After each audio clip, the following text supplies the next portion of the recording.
All right, so I was gonna pause the video. I said pausing, and I actually put stop. And once it stops, the recording device that I'm using, there is no taking back. So I'm gonna call that part one. I'm gonna call this part two, even though it's just pretty much a continuation from where I left off at. I think it makes sense, right? So I originally had this setup, right? Got that extreme going on the buys or the tops and bottoms where the indicator is located. Let's see here. I mean, we can mark an extreme of an extreme too, just with this towards the very freaking end, right? Because that is extreme throughout this whole chart. I don't know if it'll ever go back to being that way, but this was an extreme move up, and that was an extreme move down on this chart. That's insane. Like I would have to put it at a negative. I would say that this first part, no, maybe this one right here. Since there's no other one that's this far down, I would probably put it right there, around 55.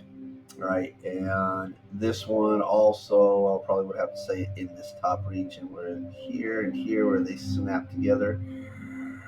And this one also snaps with it. That one kind of does. So, yeah, it would be 50 for both of them, right? That right there. No, 55 for this one and 50 for that one. Would be considered like an abnormal aberration, going to the moon, or, a complete disaster using this indicator. But we're not going to. I don't find a reason to put that on there. So, yeah, I was going to pause it and then work on this one next. My computer's running slow because I guess I got the recording going. Um, but yeah, we're going to start off with calling this area right here, which is below that area of interest for buying. So we'll put it, what I want to do is like a head and shoulders pattern, right? An inverse one. So here, here, here, here, right? So that's true. Then here would be true as well, right? So that'll be true. And we're gonna keep it, yeah, green. This lock. Let's kind of pop it up. That's gonna be 0A. I'm gonna cut this off. Cut that there. Okay. Let it run. Get another one. Right. It's saying this is going to be a top coming up soon, and then we should see a drop, right? Um, like that, like this. So you can kind of come over here and do that. Maybe to help it out a little bit. Yeah, I need to kind of pull it back though, or pull it. See here. Um,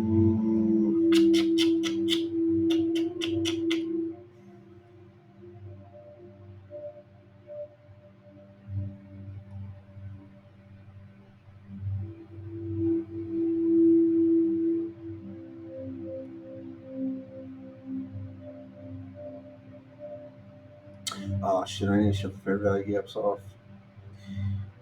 Okay, let's go this way. The only thing I'm concerned about is just being able to see a little bit of this price action here. So that's gonna go to shit. All right, be as it may. That's how we're gonna keep it. And so yeah, right here, that was this area, right? And this one was considered an extreme as well. And it slightly touched it here and here. So we want to, might have to, yeah, let's go ahead and unlock it. We're going to raise it up a little bit more.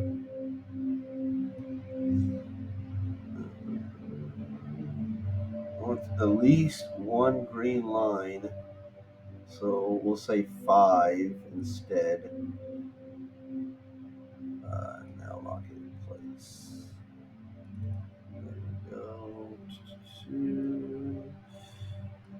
Cut that. Go for that there. And then what do we have here? Even though there's a big ass divergence right here, right? Because of all that melt up that the Fed did.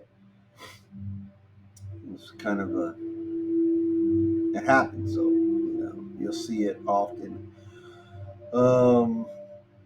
Still, it would be considered in an over valued area, or a an area of interest, when not to, or to reduce risk, right? Not to buy in, more like reduce risk. Uh, so I had that one at 5. If this one was to be the same, where would it be located? Right about here. Right. Let's pull it back a little bit. See what we're working with.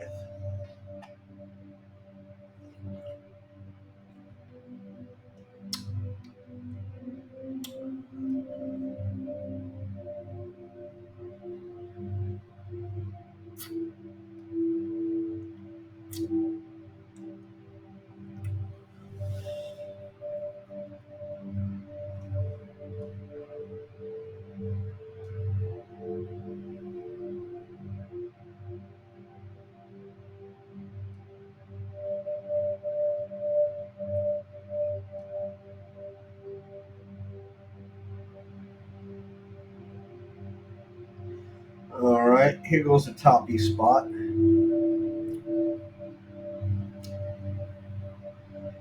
I would say definitely this is a Head and Shoulders. So that one is too. That one's way under, boy. That's that big ass drop that was a 2008 crash. Yeah.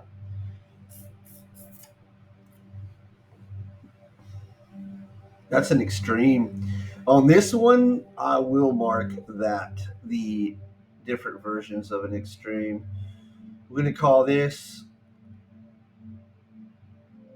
right here like more of a. Okay, we'll keep the dark one on there. More of a typical pullback, typical bottoming area, and we're gonna call this one over here more of an extreme, like a fucking bear market, like the 11-month bear market, right? And we're gonna put that at 25 perhaps, or 20. Yeah, probably 20 right here. I'm gonna do that one extra green. And here, this is one there. Cut. All right. So, like, if you were buying down here, trying to, hold like a bottoming area. Now, since we got both of these right here, you can say this could be like a buying zone, right? Um, but this line exists, to inform you that there's a chance that if it starts testing it, right, it could go lower, right? But we're going to get one more line, and we're going to say it will never go this low, though, right? It will never go this low. So, or I mean, it will never go lower than this. How about that? All right, so we got, I'm going to say kind of, sort of, 33, 35, 35 perhaps. I want to raise it a little bit. So if it hits, we'll say 30. If it hits this line right here, right, you want to, I would take it as information of increasing dramatically my position for the long run. So this here, let's get rid of that. Yeah, cut that. Now I'm gonna have to change the colors. I didn't expect to do three of them. So let's put this one. Let's put this one. We can call it just regular green. So we got dark green, regular green, and extra bright for extra attention, right? It will not. The odds are it will not go any lower. The indicator will not go any lower than that level, right? Okay. So typical pullback, a pretty sizable one. You know, this is definitely an ad zone, and then this is like definitely an ad zone plus an extra. Whatever, anything you could throw at it. I could just start eating ramen noodles every day and just keep on throwing it in there for the long run, right? That's the way to do it.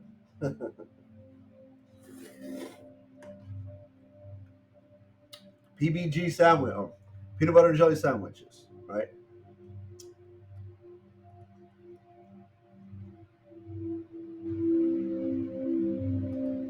Okay, so we got that locked in place, that one locked in place.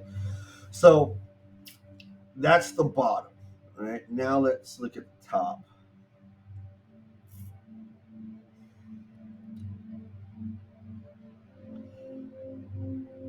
You know what? Let me pull it back this way a little bit more. I want to see what it looks like further down the line.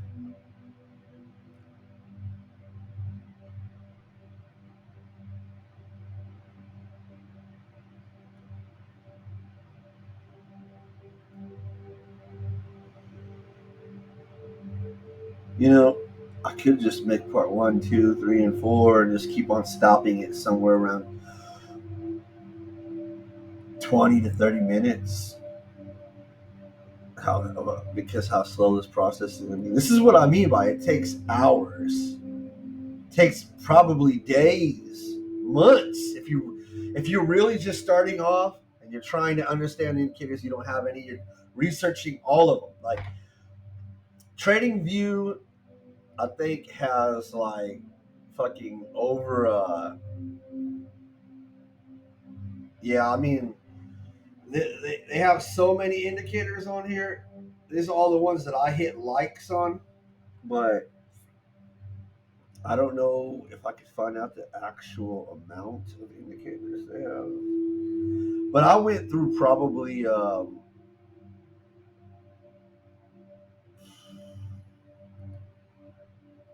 60 to 70% of them, and it took me like damn near. Man, it was like damn near 6 months, pretty much. Um, and that's just to understand it because you come over here, right? Like this one, for instance, right? You come over here, you click on say like Luxago, right? Because he's one of the popular ones, right? And you go to your scripts, right? And then if you want to understand how to use these tools, you have to go in and and basically teach yourself. So there ain't gonna be no videos. All you're gonna have is a script of what's going on. You know, this one looks pretty cool. Depth of the market.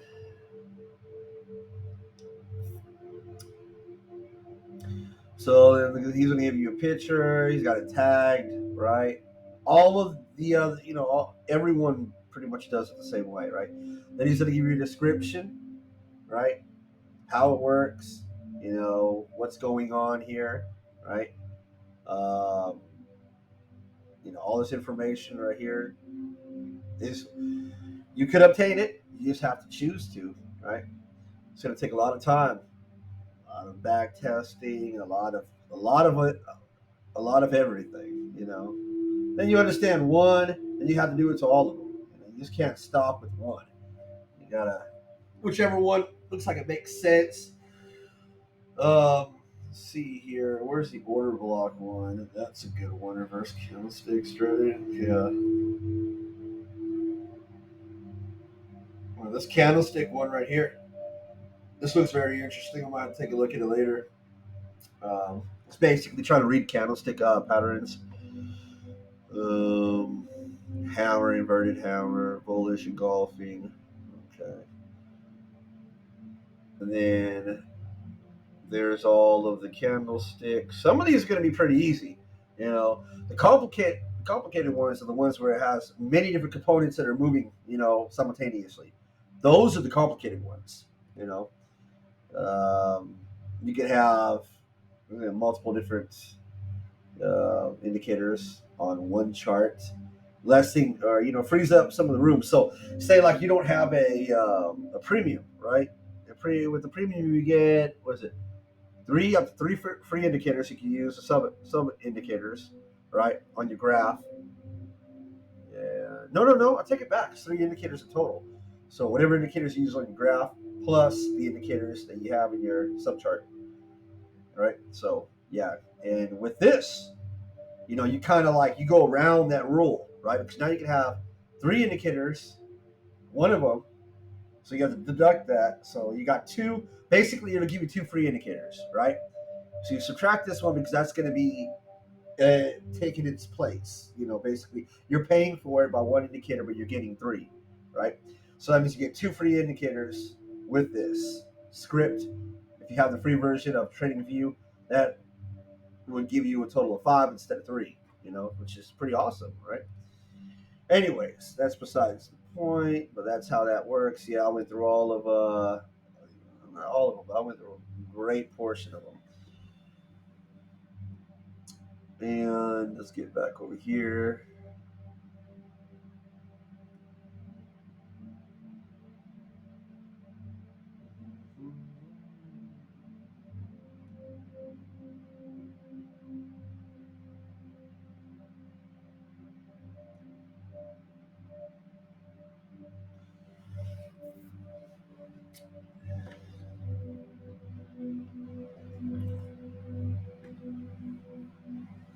Well, another reason why it can be going slow is because it has so many indicators running and it's trying to collect the data for all of them simultaneously on this. But I want to say from right here,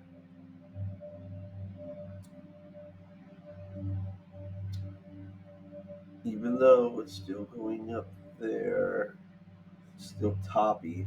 So like right here, it kind of went down. Right? It's like a toppy area, right at around 9, I'll say. And I'm going to color that regular red for now. Alright, now let's pull this baby back. Come on.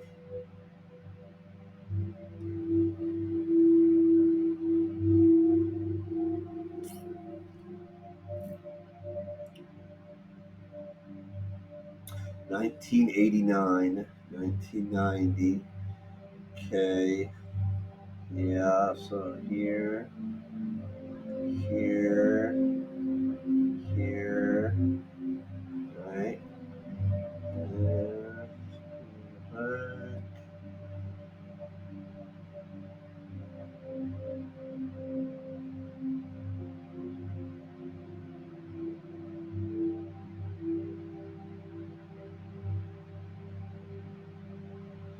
It looks like we only have one pretty much for this side, for the topping. topping area. And I'm actually going to do dark red. Since this is a white background chart, I'll do a darker color. Um, Set that.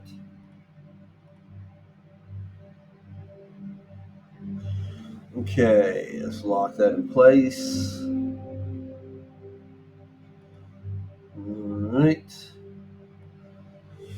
I wish I had a faster computer, a better one, better system. I need to save up some cash flow for that.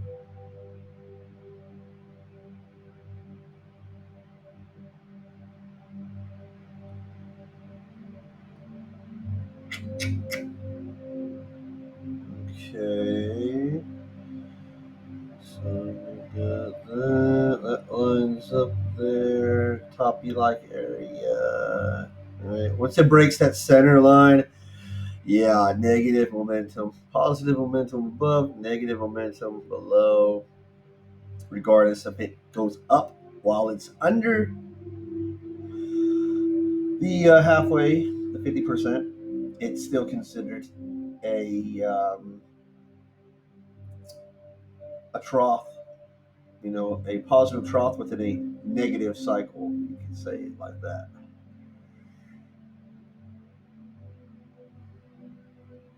Basically, a dead cat bounce. Yeah, there you go. Dead cat bounce.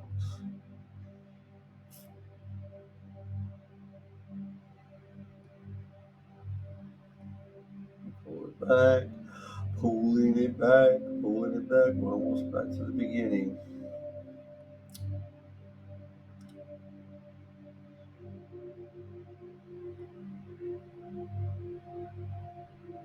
Pulling it back.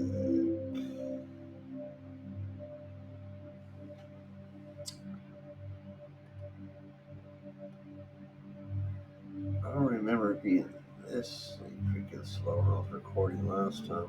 I might have to run a maintenance program on it.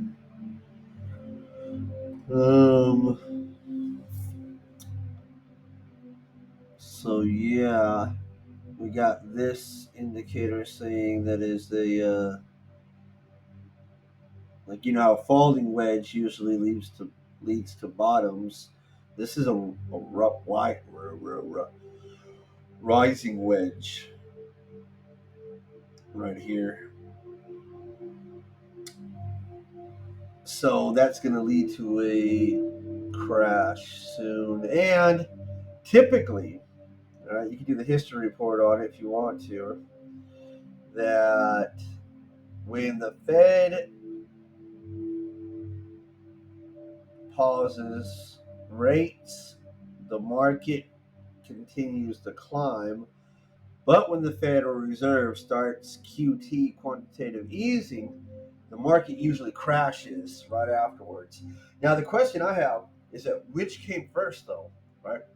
Is it the market crashes that causes the Fed to react to cut interest rates? Or is it that the Federal Reserve cuts interest rates so now they know that good times are coming, so lock in profit now and drive shit down into the ground. That way you can buy back in cheaper, right? Because it's kind of like a giant boat, right? When the Fed's policies start or first implemented, if you get a boat, right, big fucking like the Titanic, right? If you're on the Titanic, you're steering the Titanic, right? You're spinning the wheel fast, right? But the boat itself, it's not moving. That it's bare. It takes you fucking 10, 20 minutes before you're actually turning the boat. You know, so it's a delayed effect, right? Um, so whenever they decide to start QT, we won't see the effect for I don't know when did we start feeling it? Took years to start feeling it, right? Depending on how aggressive they are, they want us to feel it right away. Versus they don't care we feel it right away, right? It be less aggressive about it. But nevertheless, I want to say if they start QT next year, probably in the middle of next year, or maybe at the end of this year, right? That's my time frame. Um, no, quantitative easing, right? When they start quantitative easing within that time frame, right? That's what I think. Then we probably won't actually feel it like taking effect for at least a good 2 years, and then to really feel it, right? Probably 3 to 4 years. So yeah, I mean, there's no rush, and I believe that they know, the market's going to start making money cheap again, and you got these profitable businesses. And the market's going to drop, then the money's going to rotate. You're going to have that. So there's going to be a buying opportunity, basically, right? Um, and they're typically linked together like that for some reason.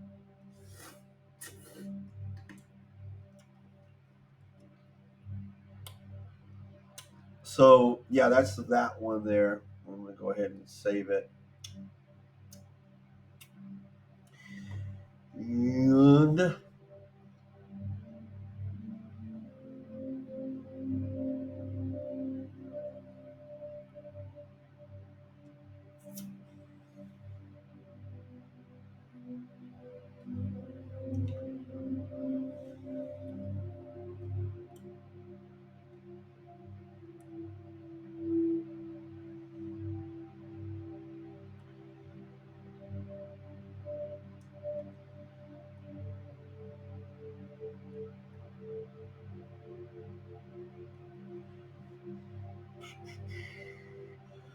yep, I wish I could afford a better computer. Definitely now. I mean, how am I supposed to do a video and then, you know, set up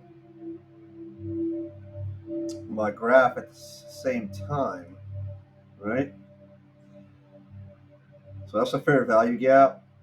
Like you can utilize any of these right here.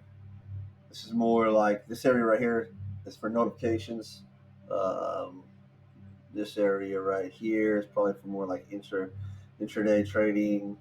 Um, you know, it all can be adjusted and calibrated. Everything comes with settings. You could change whatever settings they have available. You could manipulate, right? You can change the values and stuff like that. The very value gap one, it's got percentages, so it ain't like 1 to 100. Yeah, 0.5, point 0.2. You could really like get down to the nitty gritty here. But anyways, I just needed to shut the fair value gaps off. Now let's save it. I got the cloud here. It's not really an indicator that I wanted to have on there. That's the reason why I'm doing what I'm doing here. I'm trying to clean up this mess that I made. And I got price action off. Well, the candlesticks off.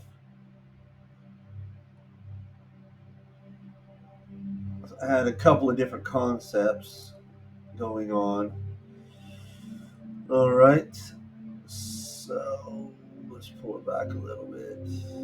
Down. Well, you know what? Let's just slap it like that. Ah, that looks ugly. Might have to just turn the candlesticks back on. There we go. All right. So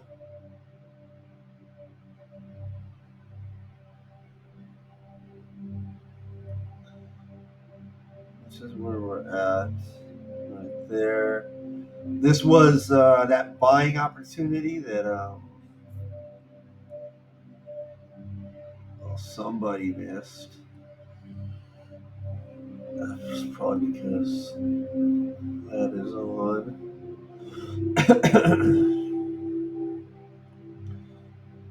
Okay.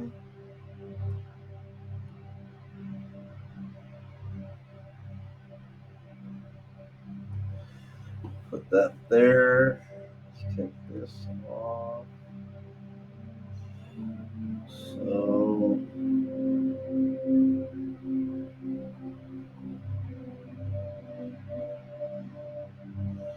So the idea here, before I end this video, right, is I'm probably gonna have to not record this and finish it up now because I wanted to knock this out in an hour, But the computer is just slow, man. What can I do? It doesn't act this slow when I'm not recording. It's doing it only while I record. So I can zip through this if it was, giving me the opportunity to zip through it, Um, but it doesn't want to cooperate. And I'm going to run some maintenance programs after this video. Um, the idea, right, what I'm trying to do here with these, these lines that I came across, these are potential add to position zones for the long run, right? And there's extremes, right? So you got that, and that's what I did. Extreme on top, did it on the weekly, did it on the daily, right? On this indicator right here, right? Now I'm going to start focusing my way down here, cleaning some of this up and down and cleaning it up and cleaning it up. And I'll probably make it another video after everything's said and done, right? To show you how these all collaborated together. Now I can give you a quick demonstration right now, right? Um, on the weekly chart, all right? Pretty fucking quick, pretty fucking simple, and it doesn't really take a genius to understand this shit. You just got to know the game. You got to understand the game. This is like a fucking it's like a video game without no graphics, man. That's basically what it is. And you're tuning your character, you're changing the difficulty levels, right? So it's like, it's fucking. That's all it is. It's just colors and blimps on a screen, right? Colors and blimps on a screen. So I don't know. It's just too easy. So after we identified, the areas of what would be extremes, right? We identified that. Now, this indicator right here, or these, should I say, these three indicators right here, they're all working together. And you have to find something. You have to find how this bottom area is here, and this top area is here, and this bottom, and this top. Okay, so that's a divergence there, but it's a top and a bottom, right? Now, the way you can see this, right, is that the purple indicator right here, um, you call it pink or purple, has to be in the overbought territory, which is this purple line right here. That's kind of like how I set these up right here, right? That's what this is. This is areas of extremes. This is an area of extreme. This is an area of extreme, right? So let's get a line going here. We need a vertical line. So we get a vertical line. Now, what we're looking for on just this one right here, right? I need to set up levels on these, and then kind of work this one, and then get this one to speak the same language. And what you're looking for is you're looking for when this indicator comes up, right, to an overbought level, right? Then you got the whale dump, right? Then you got an extreme on this blue indicator, right? That is oversold, okay? And this would be a whale pump. But pumps are more specifically for tops, dumps are for bottoms, okay? So, and then this indicator turned green, on the wave. That's in its own thing, right? Which is what we're focusing on this one. We can focus on that one now. So, let's zoom in just a little bit here. Let's pull this chart. If it'll let, that was the wrong one. If it'll let me, there we go. So here.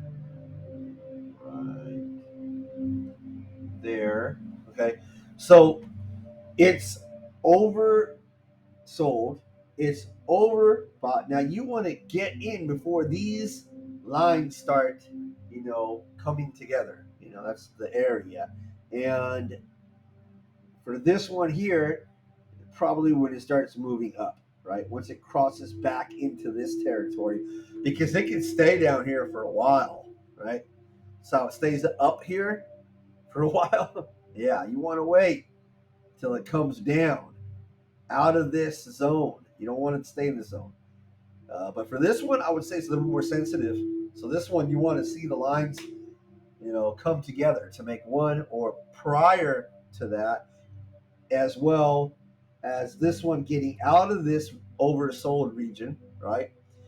And at that same time, just boom, at the same time, if you have an extreme right here, now the 50 mark is there, right? That's where the 50 mark is at. You didn't touch it, right? I'm going to come up with a system on this. I had one on the other one, and I had levels, kind of like I had level. I have levels here, right? Here, here, and here for the extremes. I had them on this chart also for here, here, and there. And I'm gonna have to redo that.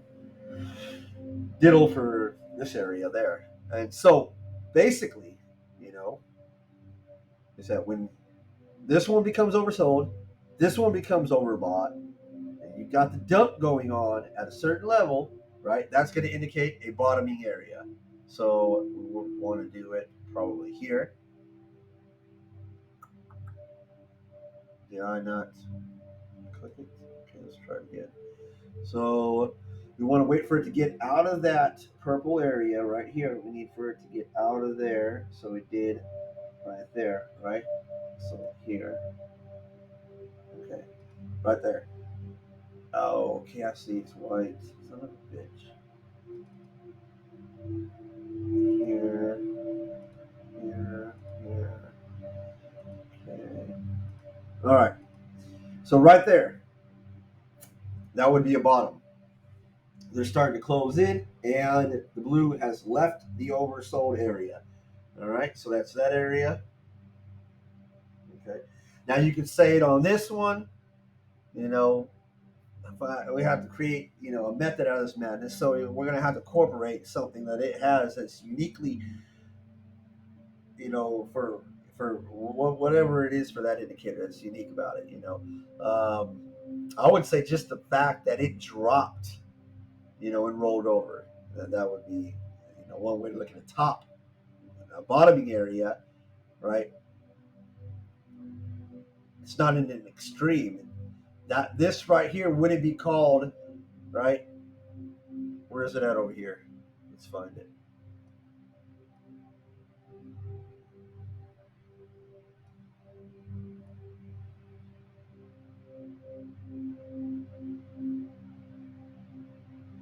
There it is. Right here, right? Where am I at? Yep, right there. Right there. Okay. So it done it done a pullback, right? It did, right? So but it only broke through the modest one, right? It didn't go down to like some severe bear market extreme. I'm guessing because it was so rapid. It happened quick. That's the reason why I didn't. The ones with longer duration periods, those are the ones that are really going to sink down, right? Um, and then this was a 2008, I believe. No, it's 2018, right there. That one went into a modest area. This is what you would consider, you know, reasonable bottom, right? In that area right here on the daily chart, right? On the weekly, not so much. That's the reason why the daily and the weekly I got to come together. You got to have to have it calibrated in your head as well as being able to read it on the charts. That when some of the conditions are met and they come together, that's gonna be an increase on the probabilities of something being you know um, an opportunity, something being over bottom, something being over top. Like with this right here, look at that negative cash flow, right? there was a lot of money coming, out of the market, and there is a line right here. I just seen it. Let's delete that. All right. So yeah, that's money coming out. Then you got the whale dump right here. It was looking for a bottom, so let's find it. Let's do that one. That was a more recent one, right? Now, like I said, this indicator has to be overbought, and this one has to be oversold. So, and this was not overbought on this drop, but there was a divergence going on here between this one and this one, between here and here. So these are the same, yet the price went lower, right? And you have the whale dump. So that was a double bottom, and it fooled this indicator, right? It fooled it. It went lower, but as soon as it went, once you're in this price range and you got a bottom signal, anything below that range, if it ever goes lower, it's just an out of position zone. You already have, a confirmation of a bottoming phase happening, right? So trust the process, trust the indicators. Back test it. If you're not comfortable with it, don't do it, right? But from here to here, that was double bottom. That was a divergence. From here to here, also going up, right? And then this one going down.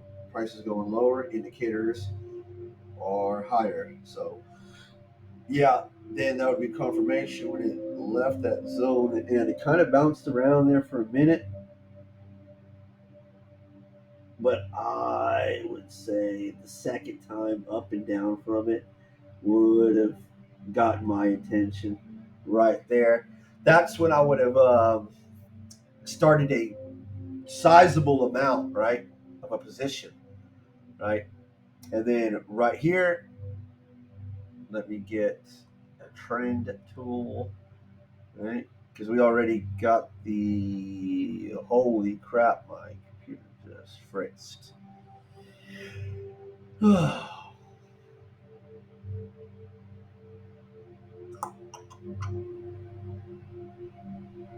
Yeah, so this isn't really working out too well. What is that? 25,000? Oh, yeah, that's right. That was a leap contest. Come on, let's go.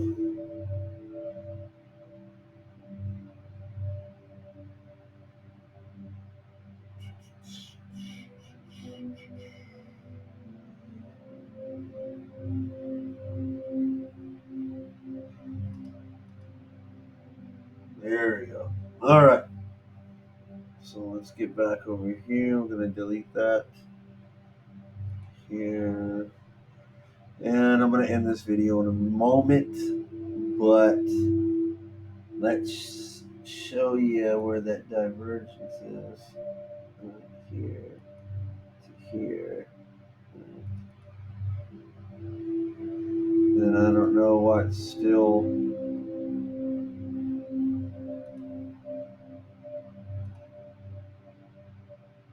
Why? Because I thought I changed to black. But I guess I was. So yeah, you got it from here to here. Lower indicators going higher. This was equal, more or less, a little bit under. But there was printed a divergence here on this indicator. It's auto, right? So you can see that blue line right there. So here, divergence there.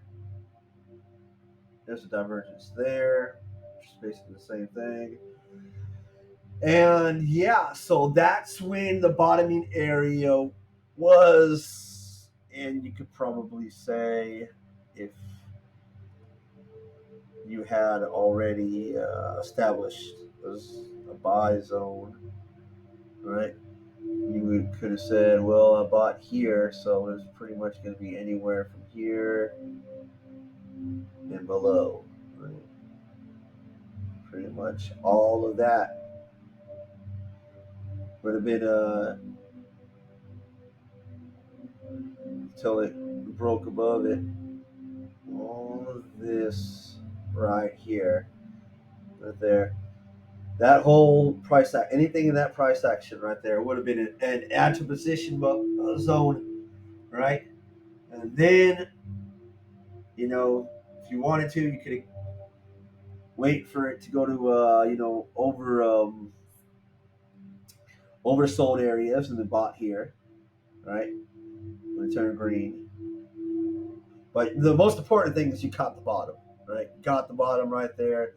You got the bottom right here, but it had a double bottom with a divergence. But that zone, you can't rule it out. It could go lower. It could create a divergence. It can't be ruled out.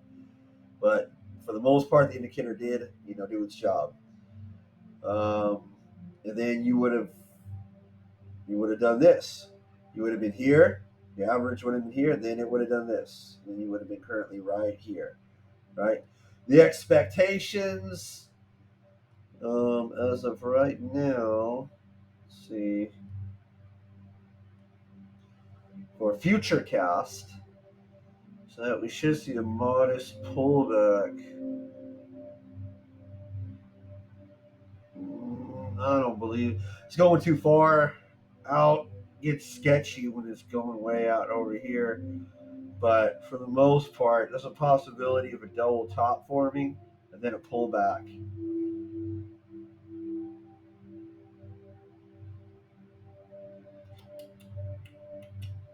But as price action continues to move forward, the indicator continues to update. So it's always good to stay on the safe side, right? That's what these are designed for. These indicators are designed to protect your wealth or to create wealth, one or the other. All right, so I'm gonna end the video now. And once I get like how I had it set up over here, I just showed you how I did it, right? The bottoms, and I might get the tops. Also, once I get all that set up, then I'm going to come back and make another video that incorporates all the information together. It takes so long to record. It takes so long to do, you know. All right, peace out.